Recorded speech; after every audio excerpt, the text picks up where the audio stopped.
મારું નામ હિરેન સોલંકી છે। હું જામનગર મ્યુનિસિપલ કોર્પોરેશનમાં વર્ક આસિસ્ટન્ટ તરીકે ફરજ બજાવું છું।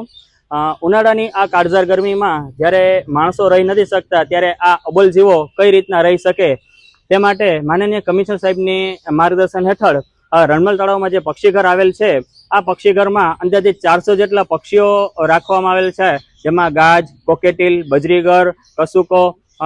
લવબર્ડ્સ, બજરીગર એવા જુદા જુદા 400 જાતના 400 પક્ષીઓ છે। આ પક્ષીઓને ઉનાળાની કાળઝાળ ગરમીથી ઠંડક મળે તે માટે માનનીય કમિશનર સાહેબના માર્ગદર્શન હેઠળ દરેક કેજમાં પરમેનન્ટ ફોગર ફિટ કરવામાં આવેલ છે અને અમે અત્યાર સુધી છે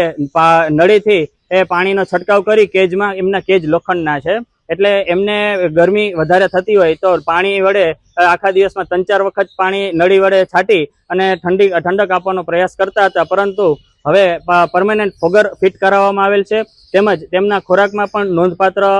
સુધારો કરવામાં આવ્યો છે, જેમાં વાત કરીએ તો તરબૂચ છે, કેરી છે, દાડમ છે, આવા બધા જેમાં એમને ડિહાઇડ્રેશન ન થાય એ માટે સારા એવા એમને પાણી મળી રહે એવા ફ્રૂટ્સ પણ અમે એમને આપીએ છીએ અને એમને ડિહાઇડ્રેશનથી બચવા માટે પૂરા પ્રયાસો કરીએ છીએ।